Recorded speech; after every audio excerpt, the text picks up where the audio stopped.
What's up, guys? Christian here with Copilot. Hopefully you know me by now. I'm here with Mike Andes again for a nice little episode. Today's a little bit different of an episode. We got a little bit of special announcements. We got a little bit of clips from our keynotes at conference in Louisville that we just hosted just recently. So very excited about this episode, and hopefully you guys absorb everything from it. So first I want to talk about is our event, Bugfest. We're doing it on a Halloween for a reason. It's going to get creepy in there. It's going to be good. But kind of talk about the reason why we're doing Bugfest, kind of from the development side, as well as like just progressing in, Copilot and innovating. Yeah, so like obviously we're price locking everyone that purchases Copilot in 2023. So forever they will keep the same price for their monthly subscription. Mm-hmm. And we're doing that because there are more bugs than we would typically have inside of a legacy type of CRM. So this past couple weeks, we've been working on the bugs. We have it bound from about 80 to about 20. And so our goal is to add more to that and then have one more sprint where we really clean bugs out. Now, we'll never be bug free because we're adding features so often. We have 3 more features we also completed last week. So adding more features and innovating does usually cause more bumps and bugs, but our goal of the past month has really been to stabilize the product.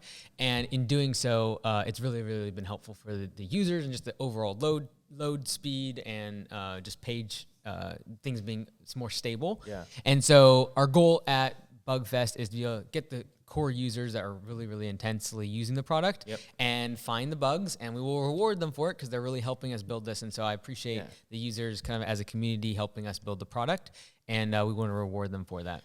No, for sure. And what are the prizes? What are the cash, prizes? You baby. Tell the Cold hard cash, baby. You know how we do things. So we'll be doing it here. The pilots will be here. So, and then I'll be over in the studio throwing darts, doing spinners, giving away cash for people that find bugs both on just their account, but then also global. So there'll be different prizes and cash awards, and it'll be fun. And you may see us in a little bit different colors or something than what you normally see us too as well to kind of match that holiday vibes, right? It'll be good. It'll be good. But yeah, Bugfest will be good. I think it'll be awesome. I think it changes the culture of how people, again, think of bugs in a software. And how we communicate with them too as well. I tell people like there's going to be issues on these calls, right? It's a matter of how does the team or the CRM resolve them. Yeah. And I think that's going to be good going forward too as well. Yeah, like I think in every software there's a number of bugs. If they move fast, there's going to be more of them.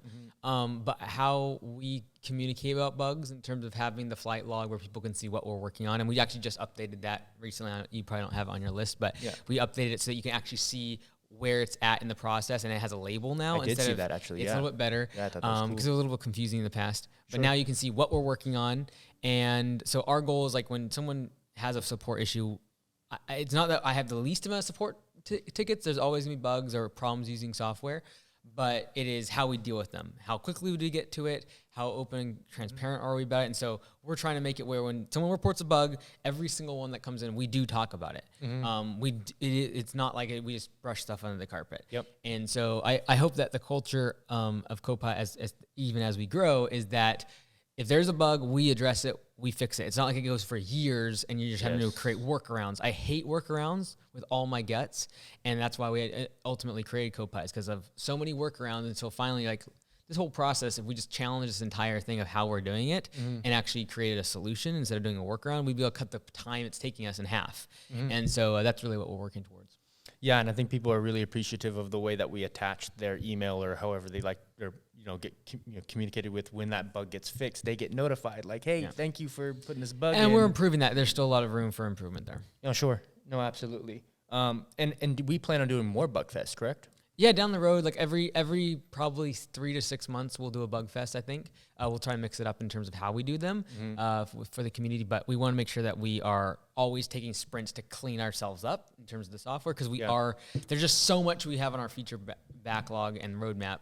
And so we are going to be hiring some more devs because we just need the power and the manpower. But we are also going to be taking those sprints every so often to be like, hey, let's clean things up after going so hard for so long. Yeah, no, absolutely. And our next topic we're going to slide into is deposit thresholds. This is something that we dropped during conference. It was a big deal to us. People say, hey, large projects or whatever the case is, they want to be able to put 25, 50% down, whether it's a percentage or an exact amount. In your experiences of growing Augusta, Have you used this? Have you used deposit thresholds before? Yeah, so we haven't used it at Augusta in the past because there's been no software to make it possible. I see. And essentially all it is that before someone accepts an estimate, they have to pay the deposit. So that way it prevents them from accepting the estimate, and then you're following up just trying to get the deposit. And if they're going to send it in the mail, like literally from the time they accept, the time you actually get the 50% down on a big project could be a week or two. Yeah. And so now all of a sudden you have this like weird estimate that's in limbo. And so the goal of the deposit threshold is that before they click accept, it says, hey, look, you need to pay this deposit. Bang, hit their credit card. And now when they click accept estimate and you're notified, the deposit's already been paid. So there is no waiting or like reminding them about their estimate. So what's going to happen is they click accept on the estimate. It says, hey, this is the deposit that's required and we need your card on file if that is a requirement the company requires. Yep. And so now they put their card information in, it locks that to their account in perpetuity in terms of being on file, and then it also takes the deposit. So it prevents any sort of follow-up, any sort of back and forth via email or phone to get a deposit or get someone's card on file. And so we launched it at Landscape Summit a couple weeks ago, and we're actually going to put it at the end of this video. So you actually see the full keynote of when I presented deposit thresholds. And ultimately, the bottom line is you will never again, if you're using Copilot, need to ask for a credit card or have ask for a deposit, because it'll all be done in the process of accepting the estimate. Yeah, I think people are going to get very excited about this. I think this opens up to other industries too as well. Maybe not a lot of landscaping or maintenance people do the deposit, but other people that do like contract work or what have you. I think it's opening up to other industries. Well, ultimately, you want deposits on anything that you are having to outlay any sort of direct costs. So direct labor, but then also materials is a big part of it. So any project, you typically want a deposit. Now, the problem is, in the past, for example, for my locations, anything over $3,000 as a project value, we need 50% down to get the job started. I see. However, because of the pain of collecting a deposit and having to send them another link for an invoice for half the amount and all that other extra steps, we would do 3,000. I would prefer that number to be like 500. Yep. It's like anything over $500, I'm willing to 50%. Yep. And I didn't do that in the past because it would be so much more admin just to collect on that. Where now, like, I'll probably bring that down to like $500 instead of 3,000 and be able to collect my money. Therefore, helping my cash flow dramatically.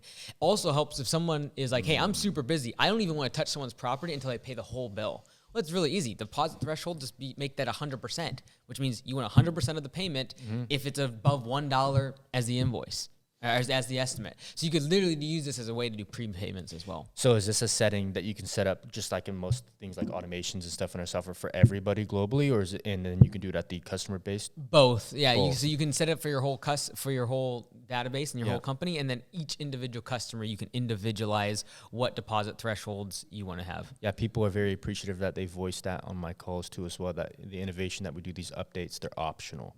They're not forcing you to change maybe the workflow that you currently have. Is that something that we're going to continue to do in terms of how we update? Hopefully, yeah. Like there's certain things that I'm pretty stickler on, and that I think that everyone should be doing, and those ones I might push through. But by far and large, the goal is to give as many options as possible, and then make the features layered so that way you're not overwhelmed. So you don't have to do deposit thresholds when you start off your business and you start off your account inside Copilot. They're all deactivated. And so you're only going to enable that feature if you want to use it. Yeah. And so the whole goal, even as we roll out more complex features with job costing and price matrices, et cetera, is like there's layers of the software, and you're not going to be overwhelmed as a newbie, but then you're also not going to be disappointed with the depth of and complexity if you're a larger operator. Sure. Yeah, and then last but not least, how did it feel dropping something big at a conference like that? I know you've never done that. This is all new. Building a software is new for you. So how did that feel? Yeah, it was the first time we ever like launched a cool feature, and like the way that I had to present it, I tried to layer off like how we were rolling it out, and then we rolled it out with something new called drone mode that's coming next year for Copilot, and using DST, which is differential scheduling technology. And so the keynote will explain all of what I just said there. For sure. But that's coming. And so I wanted to make sure that when people saw the power of drone mode, that they would not be like, oh, like that's impossible, that no one can do that, and everyone else has tried but failed, so you guys can't do it. Yeah. So that's when I was like, this is coming next, in 2024, But by the way, last night we worked all night to make sure that we prove to you that there's something, like we're moving towards this. Yeah. And that's when we released deposit threshold, so that, again, never will you ever have to ask for a credit card again or have to ask for a deposit. Yeah, these updates in recent time are really tying into each other and making that estimate process smooth and customizable. Yeah, we're finally getting the place of like getting some of the stuff that I want too done as well. Then we'll get templates done too as well, and everything. Yeah, it'll be sweet. It'll be sweet. It'll be sweet. Yeah, I just want to show appreciation for you guys tapping into these videos. Give us feedback, hit the comments, all the above. We appreciate this stuff, man. And I really appreciate you guys booking these calls too. Ever since conference, we've been getting more calls, and everyone's excited, just as excited as the team is about Copilot and what we got going forward. So if you are a potential user, feel free to go ahead and hit our homepage, crm.com. Go and reach out to the staff, reach out to me, get a call on schedule. We'd love to learn a little bit more about your business and see if what we provide here at Copilot is going to help you guys. All right, Keynote, Landscape Summit. Here we go.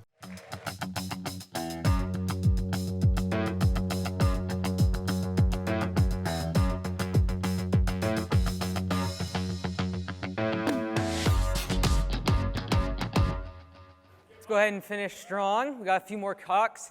I know typically at these conferences, the last few, it's like we all kind of like are worn out. We go back to our room. I highly recommend just lock in. Let's finish strong. The next few are really, really good. We kind of backloaded these keynotes, so I think it's been really good. I want to talk about how AI will bring down your overhead. And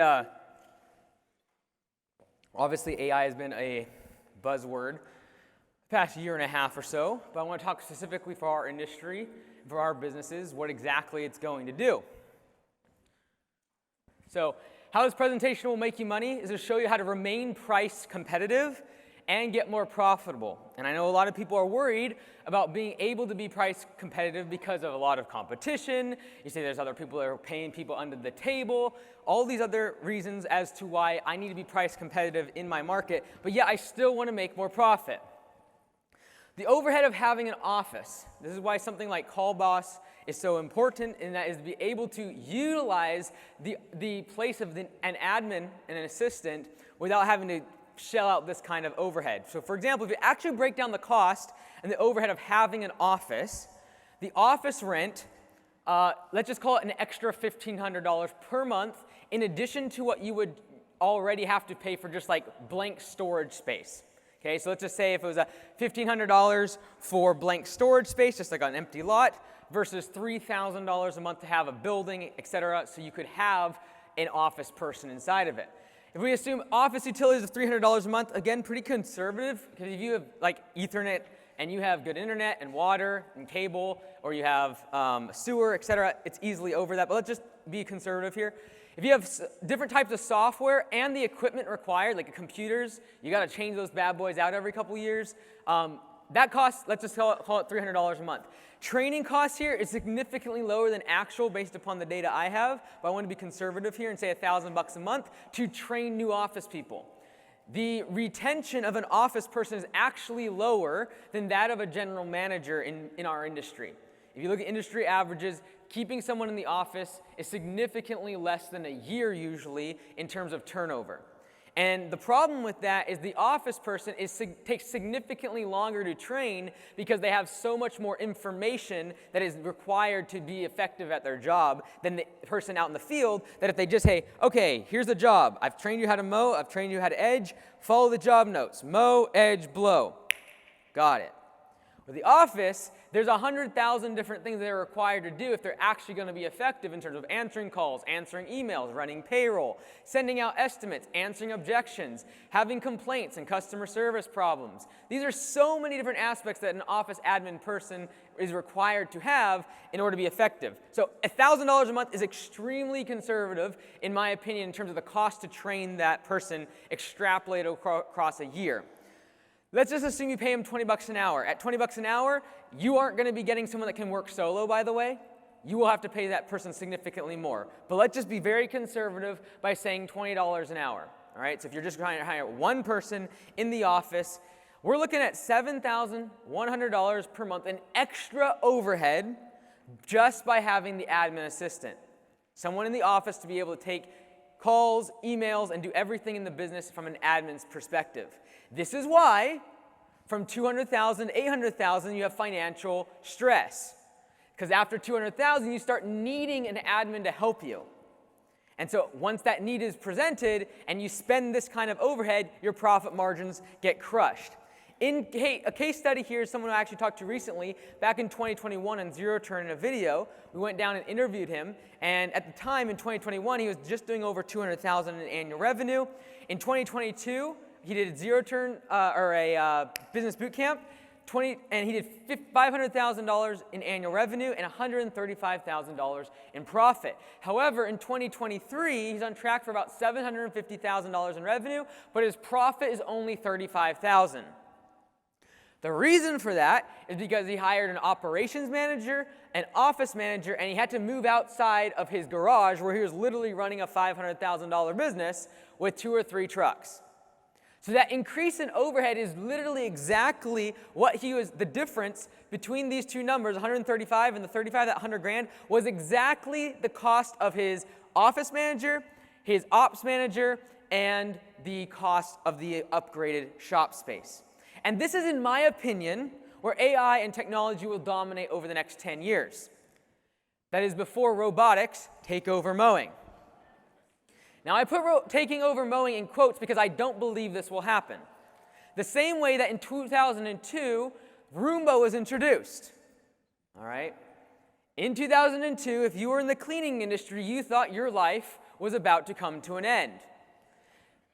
There's a couple of people that are very happy that that did not happen. Dyson, since 2002, has grown exponentially, and last year alone, raked in over 6.5 billion pounds, or $7.8 billion in revenue.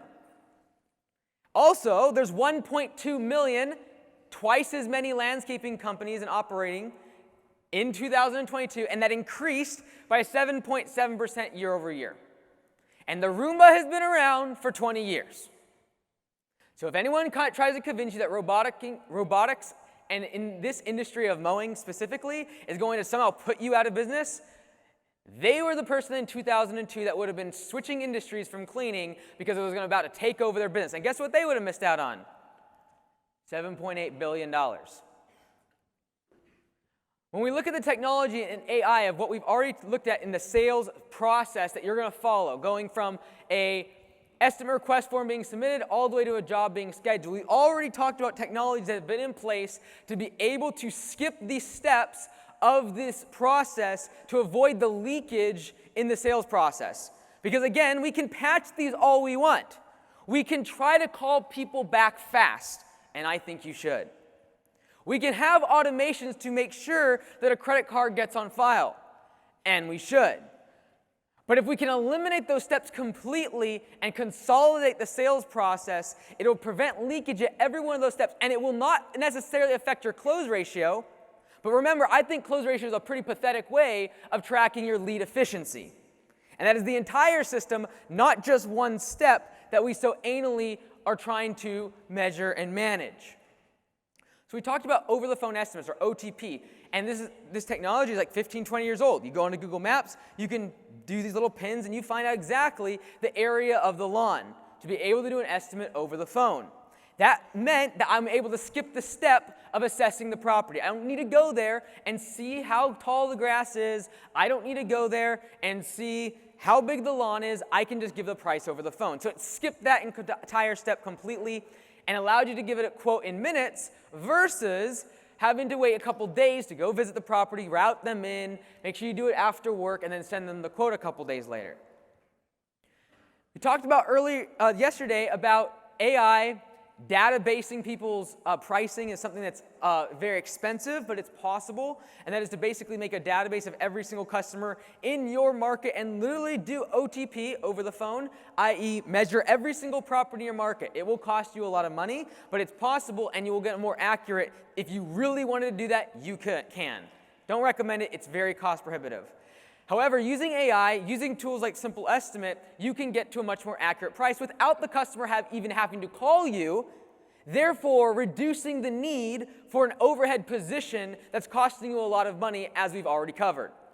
We've talked about rounding, and this is what we're adopting in Augusta Lawn Care, that the customer can simply assess based upon a picture which size of property they are, and I'm going to use that information with the disclaimer that on the first property visit, I might change the price.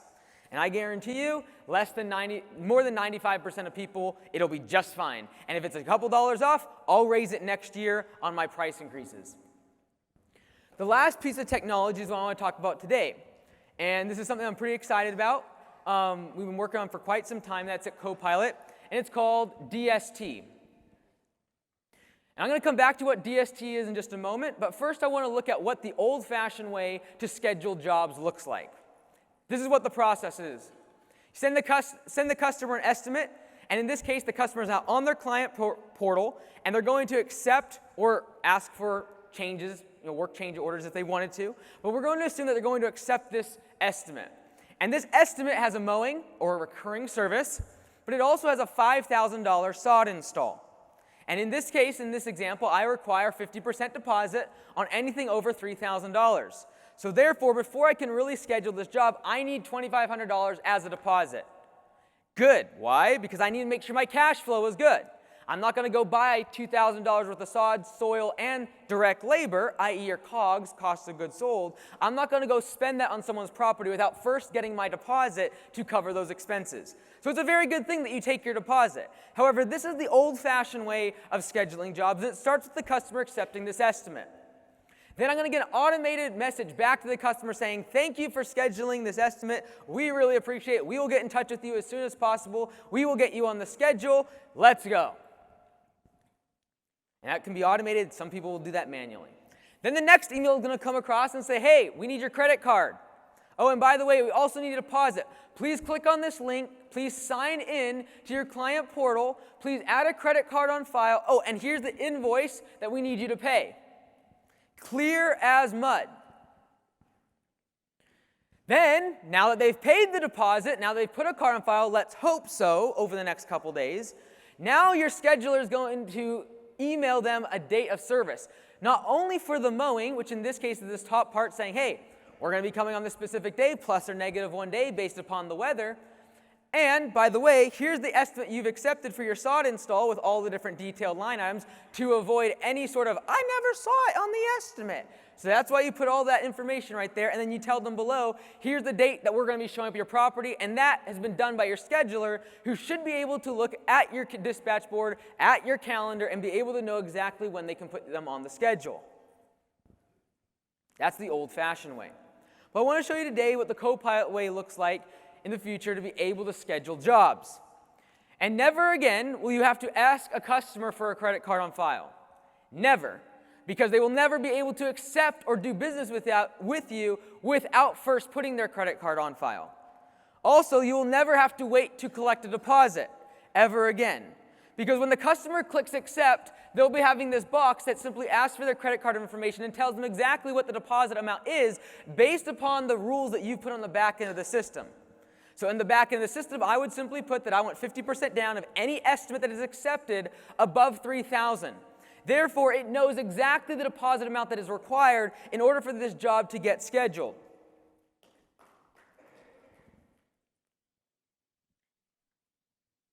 Now, the Copilot way, and the second part of how we are going to be doing scheduling is this. And this is DST. We call it drone mode, and that uses differential scheduling technology. And the reason that this is different than any other offering in the market and any other CRM that has ever tried what used to be called automated scheduling is the fact that it can differentiate between a recurring job and a project job, accurately look at your budget hours on the calendar, and be able to tell the customer as they pay their deposit and put their card on file in one box, and when they click accept estimate, they also get the date of service for both the mowing job and for the project. Let's go!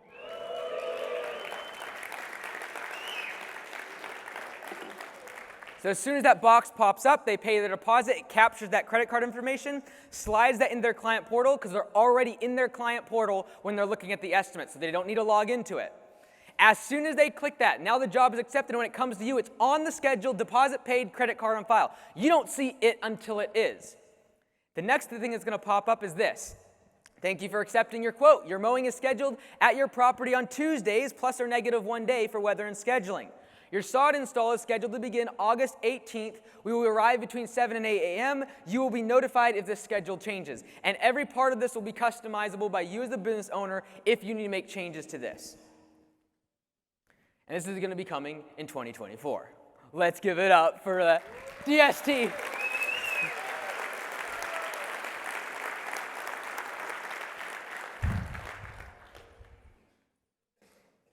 But the team worked all night last night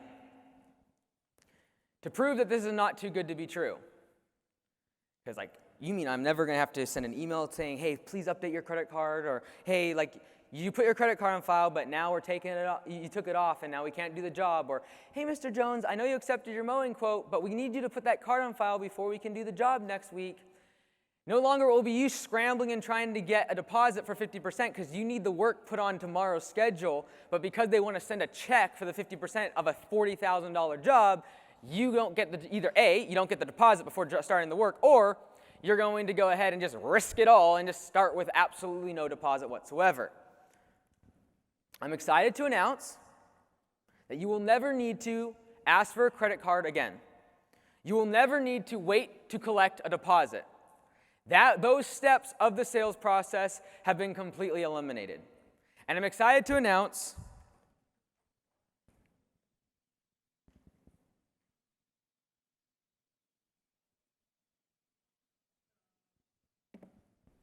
the deposit threshold launches right now. Let's go!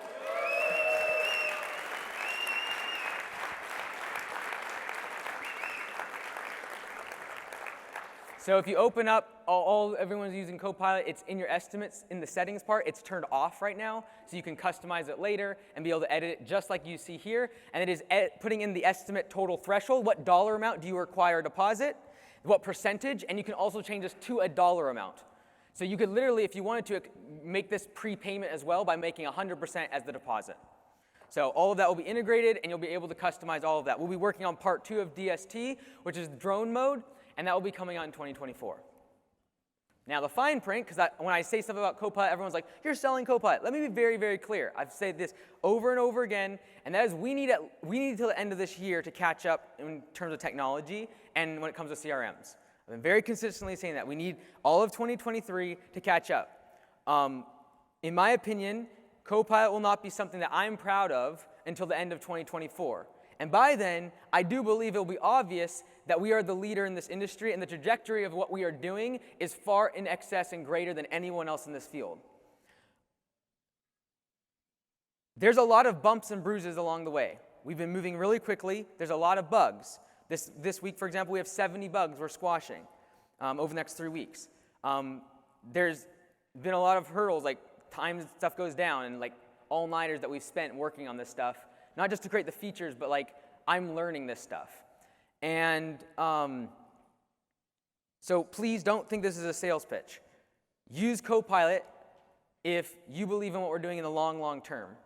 But right now, if you're running a business and you're using a CRM and it's working well, please don't change for the sake of me making this talk.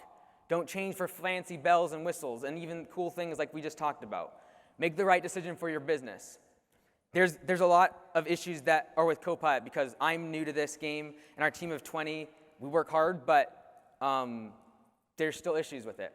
And I'm open, I try to be honest with that. But I truly believe, with all of those imperfections, and I can guarantee you they are imperfections, and there's going to be, especially over the next few months, as we still are at like a crazy pace of trying to catch up. I also can guarantee you that there is no one in this industry that cares for your business when you use their software as much as I do. Not a single person. And I say that with all confidence and guarantee after getting to know the CEOs and the executive teams at these CRMs. I care a lot for your businesses, and for those of you who have used Copilot, I am eternally grateful and thankful for your trust this past year. It's been a bumpy ride, and everyone that comes behind you in 2024 and beyond owes you a lot of gratitude for staying on with us. So thank you very much. I appreciate it. Can you give them a round of applause?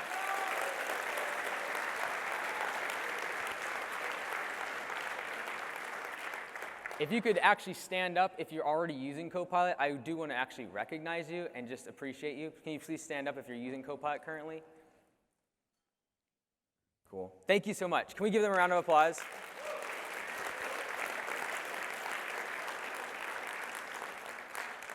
But wait, there's more. Because coming next month, we're going to be integrating pay for performance with Copilot. And in doing this,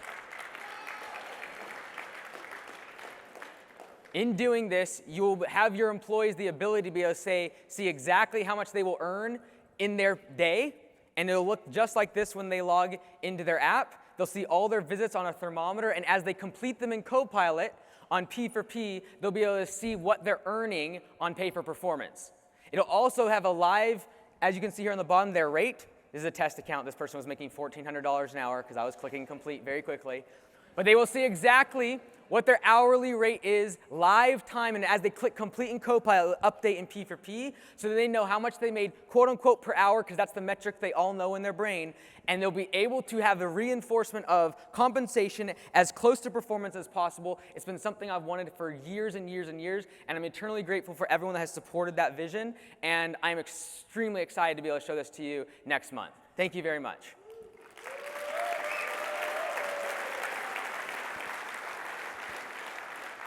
But there's more.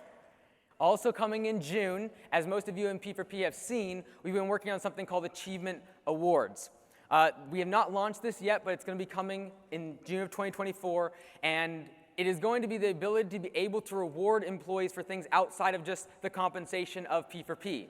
For example, if they have an attendance record like this where they have 70 days of perfect attendance, i.e. not being late, not calling out, and not doing a no-show, they can unlock rewards like extra paid time off. They'll be able to unlock things like a gift card, be able to have their own truck for the week, whatever you want to lock in behind the reward system. And there'll be tiers, so you'll be able to have tiers 1, 2, and 3. So if you want to be able to reward them based upon tenor, that the person that stays longer, their rewards compound, and it'll be a tokenized system that when they achieve something inside the business and they perform well, they get rewarded. Thank you all so much for supporting this. I appreciate it. It is absolutely the world to me. And I think over the next 12 months, it's going to become very clear that these tools, not only in AI, but with Team Copilot and P4P, will absolutely change this industry. And this morning, I talked about the fact that, yes, my revenue has gone up over the past few years. My profit and my tax returns tell it they've gone down. This is what I've been investing to. It's been somewhat of a life work the past 5 years. I'm eternally grateful for every user that has trusted me along that process. I've had to learn a lot about tech, AI, coders, and developers, and it's a whole new world to me. I appreciate your trust tremendously. Thank you so much, and we have one more keynote.